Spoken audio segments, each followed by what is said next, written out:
Baik anak-anak, Assalamualaikum warahmatullahi wabarakatuh. Salam sejahtera untuk kita semuanya. Baik, hari ini sudah tahu nama saya ya. Oke, saya segera mengingatkan, nama saya Samuddin Fauzi dan kalian bisa memanggil saya Pak Fauzi. Saya mengajar bahasa Inggris kelas 7, mengajar kalian nantinya. Tapi kali ini dalam masa MPLS ini saya akan mencoba mengisi yaitu tentang materi ketertiban. Baik anak-anak, saya akan langsung saja karena nanti semuanya kalian bisa mempelajarinya sendiri lewat buku penghubung, di mana buku penghubung ini nanti akan dibagikan pada kalian semua. Baik, kita mulai tentang ketertiban ya. Kita langsung ke poin 1.2 ya, yaitu ketentuan memasuki pintu gerbang sekolah. Ini sangat penting untuk saya sampaikan karena ini penekanannya di sini. Oke, 1, tidak boleh membawa kendaraan bermotor. Yang kedua, jika nanti kalian berangkat sekolah itu naik AJS, ya, yaitu antar jemput sekolah, maka mobil AJS itu pun juga tidak boleh memasuki area sekolah. Oke, itu. Baik, berikutnya, setelah itu kalian melepas jaket. Ya, sebelum masuk pintu gerbang, jaket dilepas. Berikutnya, berseragam rapi dan lengkap sesuai ketentuan. Apa itu? Bertopi, berdasi, beratribut sekolah, dan bersepatu hitam penuh, dan berkaos kaki sekolah.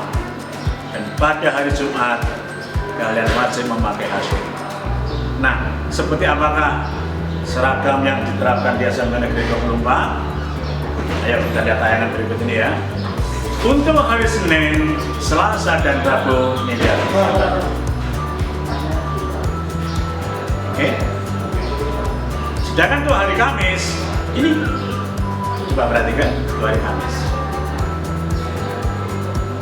Nah, berikutnya untuk hari Jumat seperti ini.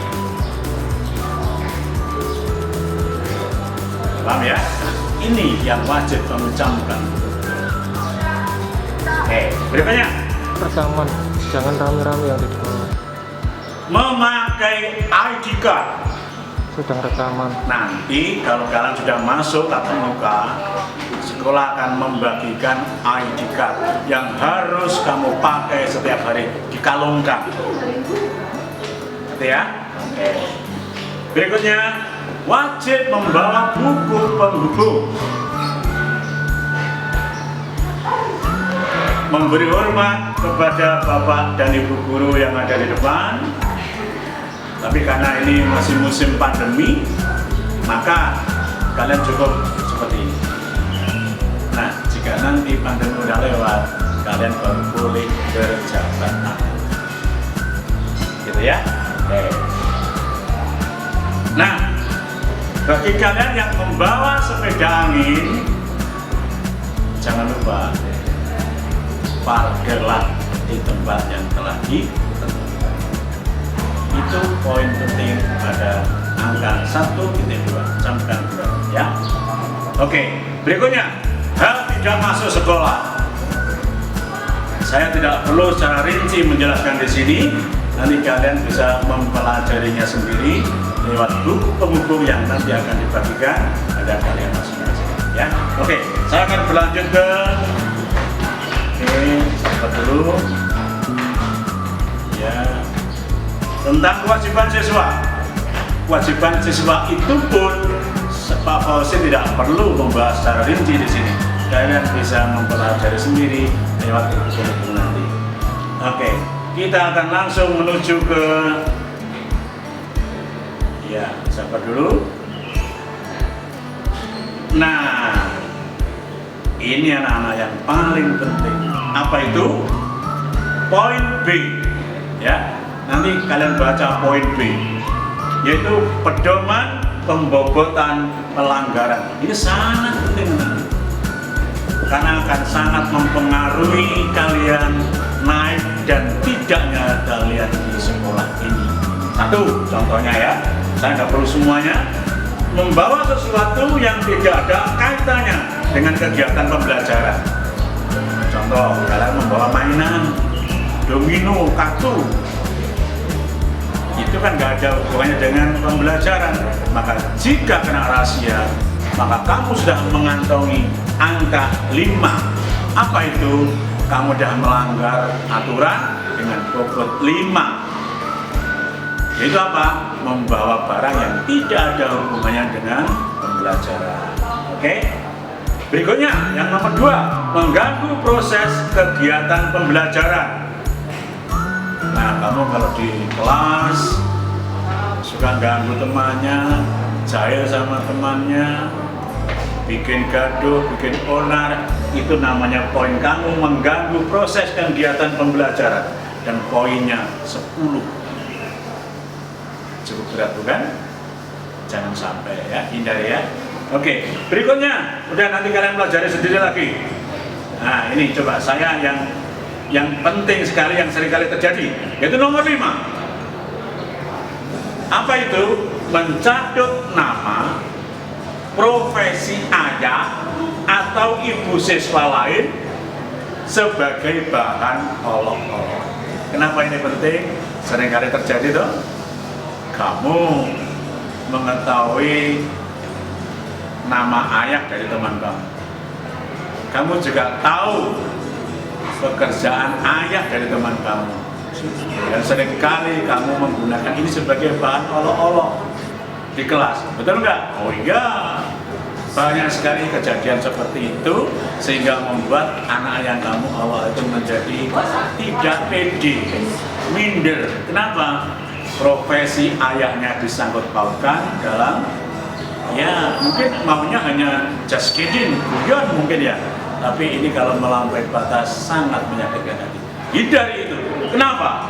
Karena sekolah tidak main-main dalam hal ini, menerapkan pembobotan yang sangat luar biasa besar. Berapa? 20. Bayangkan. Hati-hati. Jangan main-main dengan nama orang tua dari teman kamu, apalagi menyangkut pautkan profesi mereka. Jangan, hindari. Oke. Berikutnya, sambil yang poin penting lagi. Ya. Ini yang seringkali terjadi. Yang nomor 7,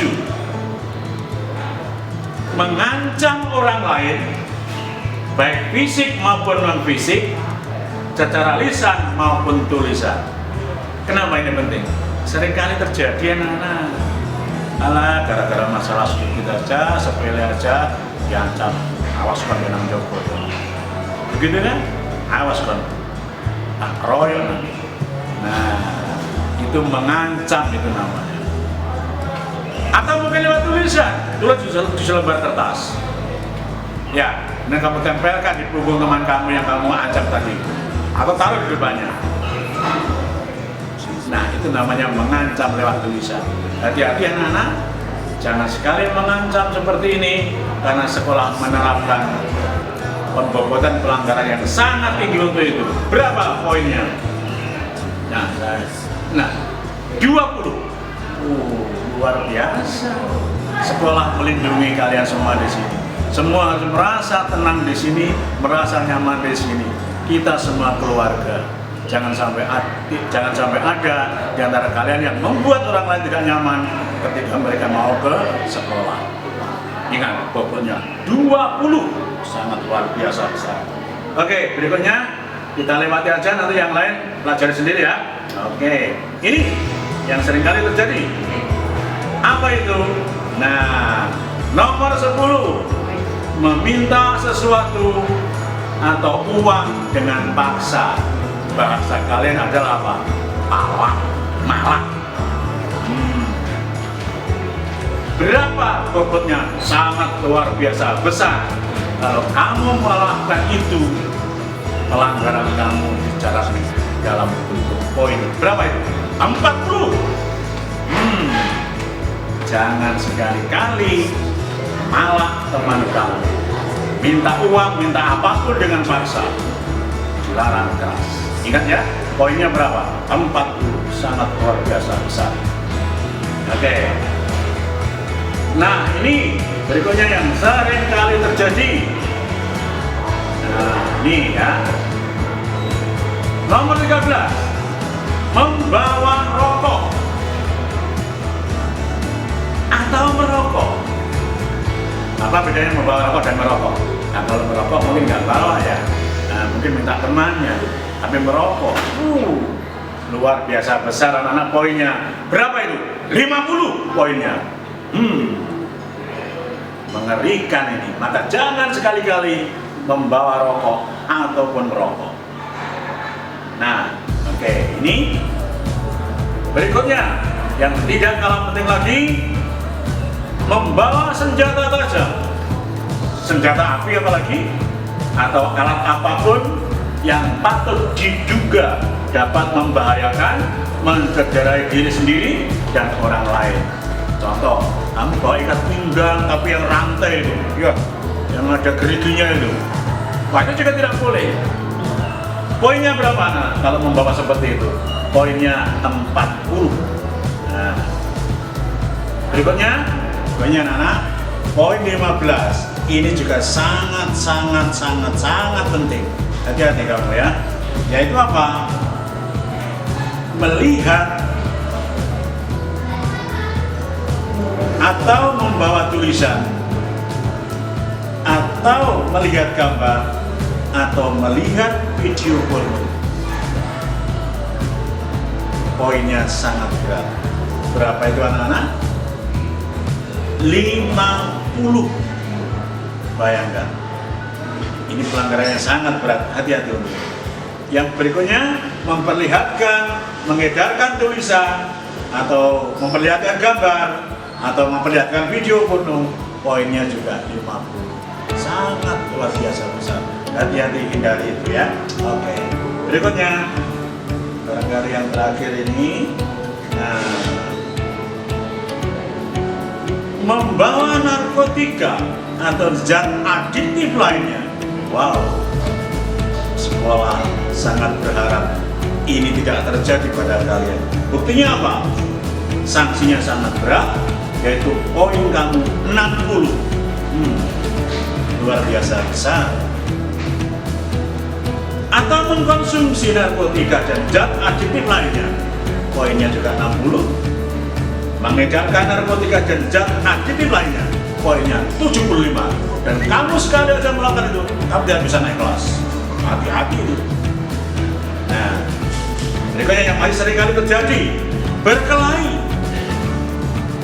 ya, atau memprovokasi orang lain untuk berkelahi. Yang sering kali terjadi pada kalian kan, poinnya 50. Oke, anak-anak, semuanya tertera di buku hukum. Jadi buku hukum ini diluncurkan buat kamu. Tujuannya apa, anak-anak? Biar anak-anak semuanya merasa nyaman di sini, merasa senang di sini, tidak ada yang tertekan, tidak ada yang diprovokasi. Kita semua berkeluarga dan semuanya tercantum dalam buku penghukum. Untuk itu anak-anak nanti kalau sudah terima buku penghukum, pelajari semuanya itu. Nah, yang terakhir yaitu tentang pedoman pensekoran. Anak-anak, ini penting juga untuk kamu ketahui, jika bobot pelanggaran kamu di angka 5 sampai 20 masuk kategori ringan, kamu hanya diberi peringatan lisan. Tetapi jika bobot pelanggaran kamu di angka 25 sampai 40 termasuk kategori sedang, orang tua akan dipanggil oleh sekolah. Nah, berikutnya di angka 45 sampai 70 ini sudah masuk kategori berat, pemanggilan orang tua untuk menandatangani surat pernyataan bermeterai. Nah, yang terakhir hati-hati anak-anak, jangan sampai poin pelanggaran kamu nanti mencapai angka 75 apalagi 100, karena itu masuk kategori sangat berat dan kamu terancam tidak naik kelas atau tidak lulus. Artinya jika kamu hari itu suatu hari kamu membawa rokok atau merokok, maka poin kamu udah dapat 50. Besok harinya kamu melakukan pengancaman pada orang lain, poinnya 25. Maka 2 pelanggaran itu sudah bisa membuat kamu tidak naik kelas. Ulangi lagi, kalau satu hari kamu membawa rokok, poinnya 50. Besoknya kamu mengancam orang lain, poinnya 25. Jika dijumlah menjadi 75, maka dipastikan kalian tidak bisa naik kelas. Baik anak-anak, semuanya terangkum di buku penghubung. Jangan lupa pelajari buku penghubung itu, karena buku penghubung itulah yang akan melindungi kita, yang akan membuat kita nyaman di sekolah. Baik, demikian penyampaian saya. Kurang lebihnya mohon maaf. Selamat belajar, jaga kesehatan, makanan yang bergizi, sukses buat kalian semuanya. Wassalamualaikum warahmatullahi wabarakatuh.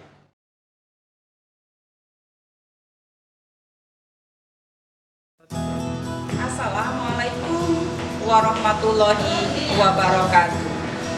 Selamat datang di SMP Negeri 24 Surabaya, Sekolah Adiwiyata dan Bersih Narkoba.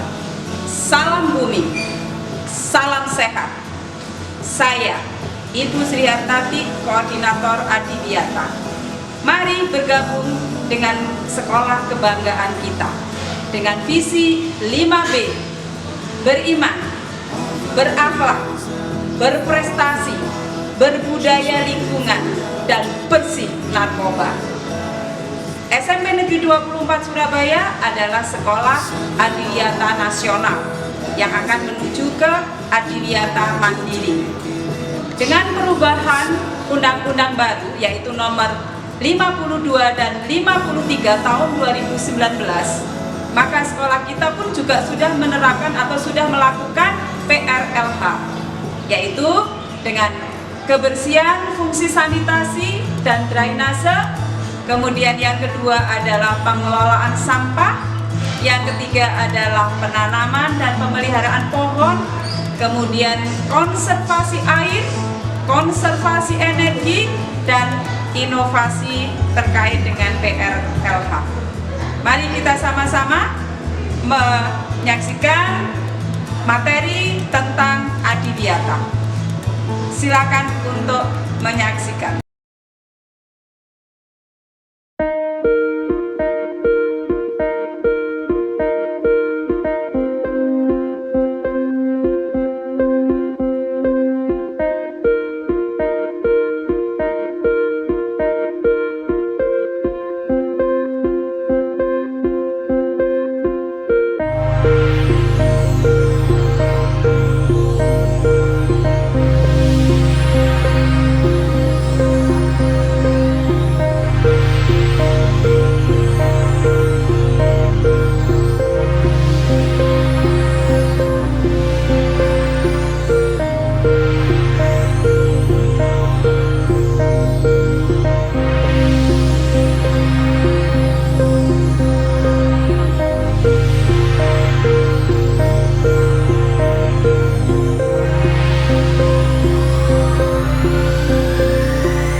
Bagaimana? Asik kan? Siap peduli lingkungan? Mari kita turut melestarikan bumi ini untuk anak cucu kita. Salam sehat, tetap semangat. Wassalamualaikum warahmatullahi wabarakatuh.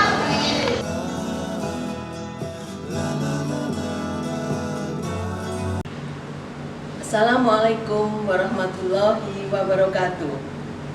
Selamat pagi. Halo, apa kabar?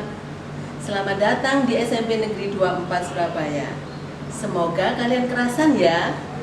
Pada kesempatan hari ini untuk materi pengenalan lingkungan sekolah, saya, Ibu DRA Murtiningsi MPD, akan memberikan materi P4GN, pencegahan, pemberantasan, penyalahgunaan, peredaran gelap narkoba.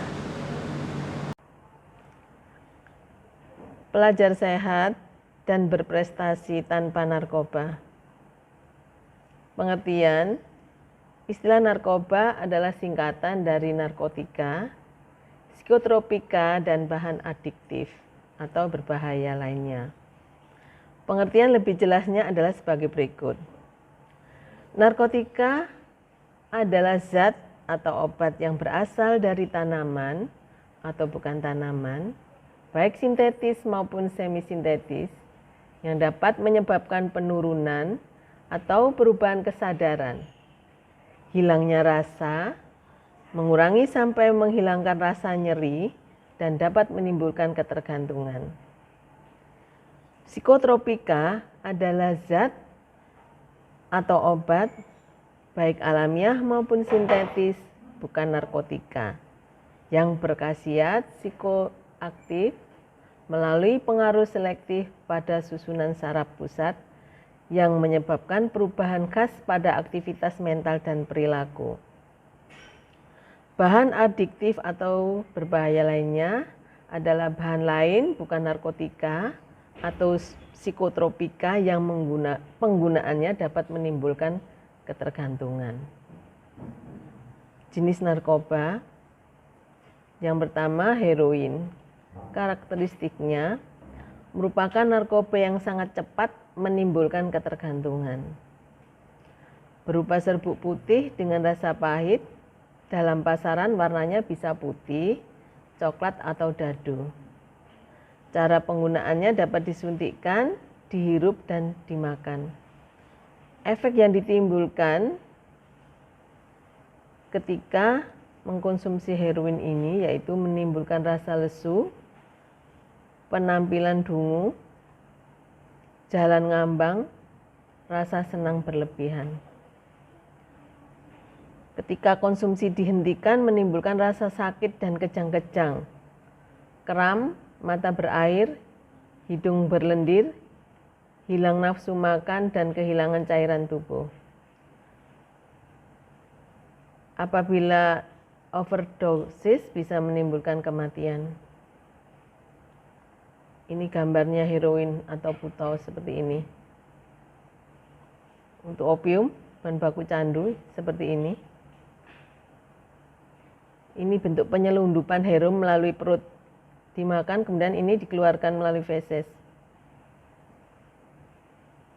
Selanjutnya ganja, dikenal dengan nama marijuana, hasis, gelek, budastik, cimeng, gras.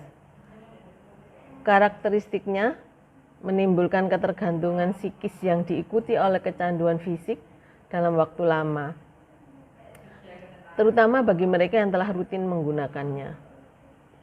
Bentuk daun kering, cairan yang lengket, minyak, damar ganja. Efeknya menurunkan keterampilan motorik, peningkatan denyut jantung, rasa gelisah dan panik, perubahan persepsi tentang ruang dan waktu, depresi, halusinasi, rasa ketakutan dan agresi, dan rasa senang yang berlebihan.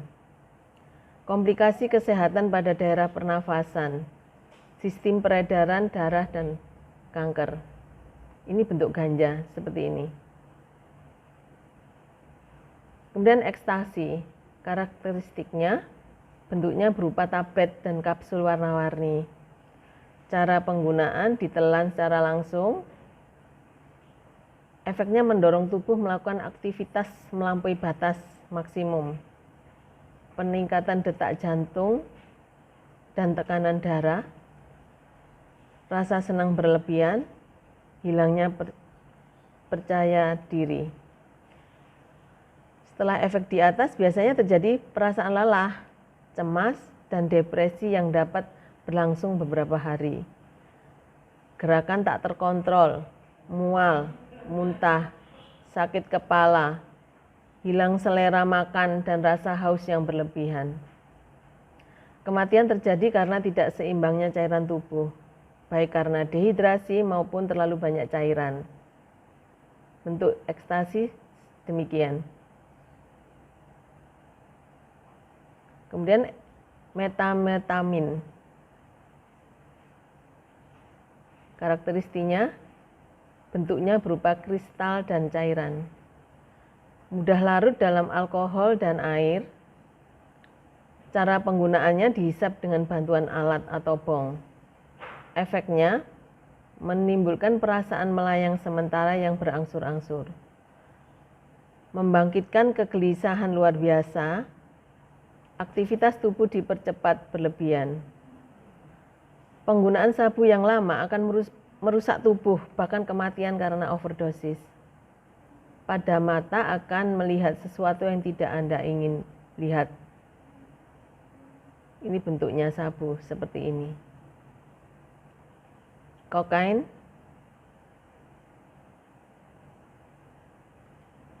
Kemudian bahan aktif yang berbahaya lainnya termasuk alkohol. Ini memperlambat kerja sistem saraf pusat, memperlambat refleks motorik, menekan pernafasan, denyut jantung, dan mengganggu penalaran dan penilaian. Kemudian menimbulkan perilaku kekerasan, meningkatkan risiko kecelakaan lalu lintas. Jadi apabila mengkonsumsi alkohol, kemudian naik kendaraan, bisa risikonya seperti ini. Gejala putus zat mulai dari hilangnya nafsu makan, sensitif, tidak dapat tidur, kejang otot, halusinasi, dan bahkan kematian. Zat yang menimbulkan halusinasi, ini jamur kotoran kerbau, ini juga bisa menimbulkan kecanduan. Kotoran sapi, kecubung, bekerja pada sistem saraf pusat untuk mengacaukan kesadaran dan emosi pengguna. Perubahan pada proses berpikir, hilangnya kontrol, hilangnya orientasi dan depresi. Karena halusinasi bisa menimbulkan kecelakaan. Kemudian zat yang mudah menguap, misalnya lem, aibon, thinner, bensin, spiritus. Ini juga bisa memperlambat kerja otak dan sistem saraf pusat. Juga bisa untuk penurunan kesadaran. Bisa menimbulkan gangguan pernafasan yang akibat terhentinya pernafasan dan gangguan pada jantung. Ini bentuknya. Alkohol,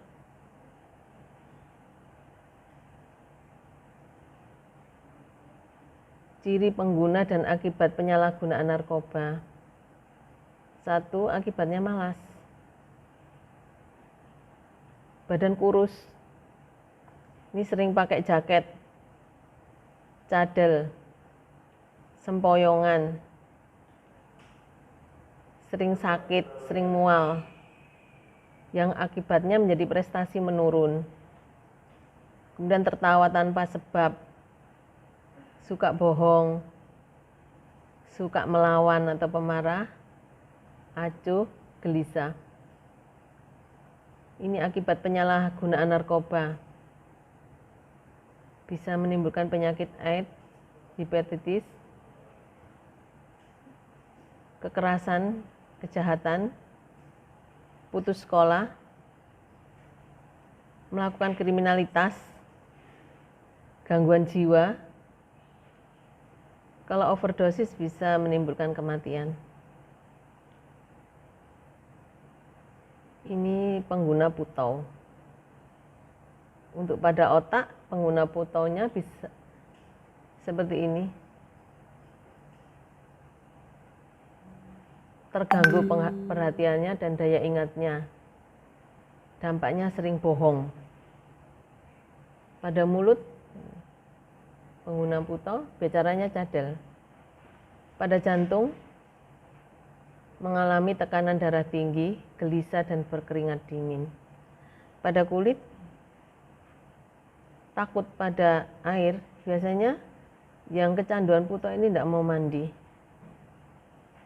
Takut pada air. Kokain. Pada otak, untuk yang kecanduan kokain, mengkonsumsi kokain dapat membuat Anda merasa memiliki kegembiraan yang berlebihan. Harga dirinya meningkat, sensitif dan mudah berkelahi. Sering tak punya uang dan mudah mencuri karena untuk memperoleh kokain.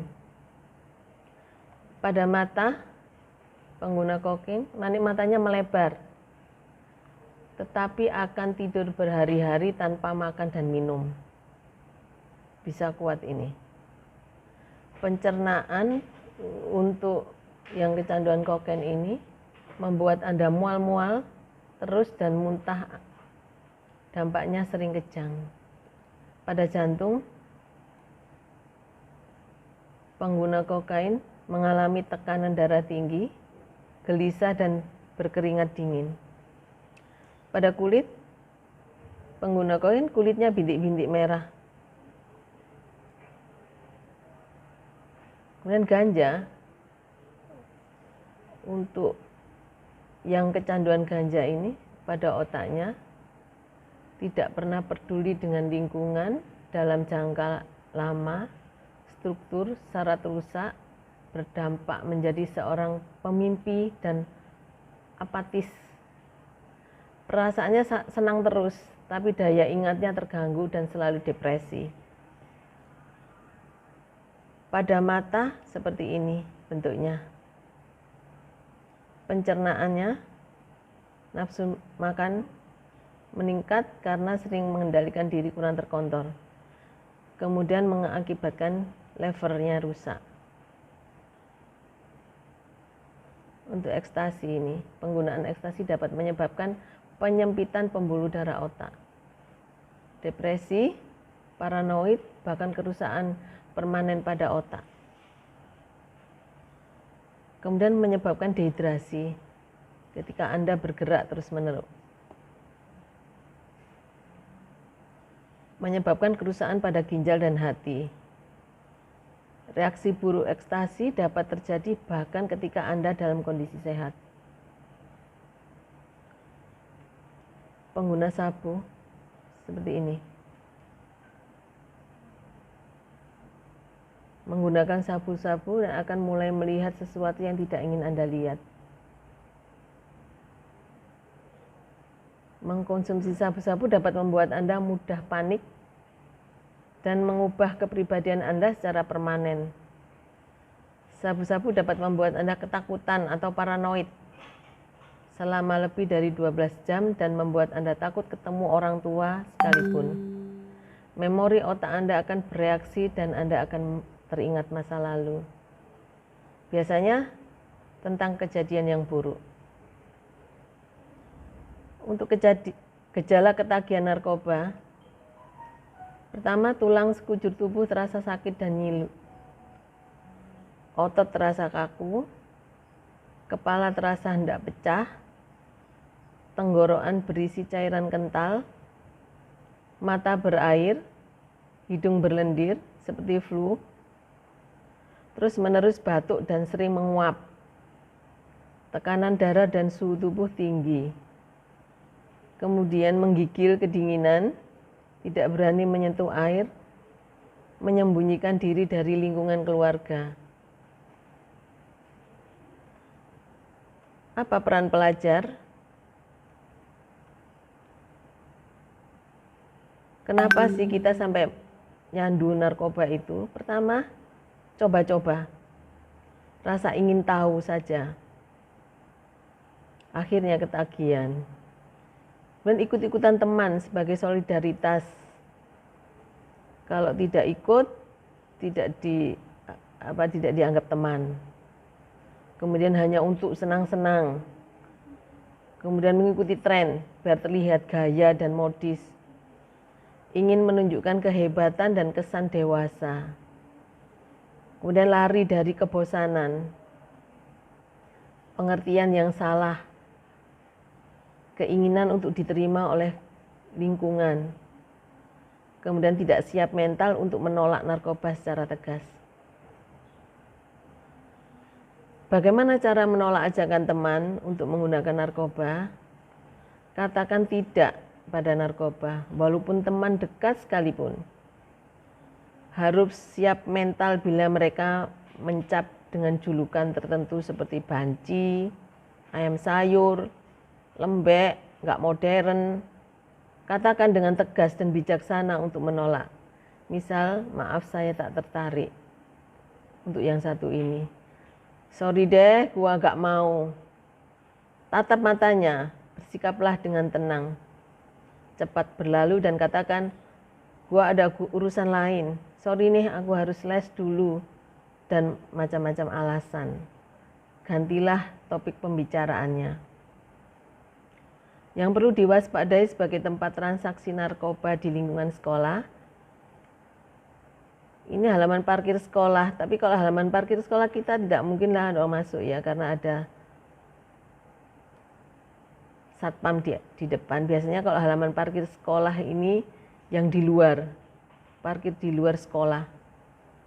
Warung di sekitar sekolah ini juga perlu diwaspadai. Toilet biasanya ada transaksi di toilet. Rumah di sekitar sekolah, di kendaraan atau mobil milik bandar. Pengedar di lingkungan sekolah, satu bisa siswa sebagai pengedar, bisa juru parkir, bisa alumni, bisa tukang rokok, bisa pedagang makanan atau minuman, semuanya perlu diwaspadai. Cara peredaran narkoba di lingkungan sekolah atau pelajar, sebelumnya diberi secara cuma-cuma, lama-kelamaan meningkat dosisnya, kemudian beli dong, masa selalu gratis. Jadi dipaksa, promosi dengan dalih sebagai obat semangat belajar, membuat PD, lama-lama bisa tertarik. Peranan pelajar dalam cegah penyalahgunaan narkoba. 1. Jaga lingkungan sekolah bebas narkoba. Awasi tempat rawan di lingkungan sekolah. Susun penyebaran informasi tentang bahaya narkoba. Kampanye aktif dalam menciptakan kondisi anti narkoba. Informasikan kepada kepala sekolah atau guru. Informasikan kepada polisi. Tangkap bersama-sama pelaku bila tertangkap tangan. Narkoba no, prestasi yes. Generasi muda Indonesia bebas narkoba. Terima kasih. Kemudian tugas yang perlu kalian buat yaitu membuat slogan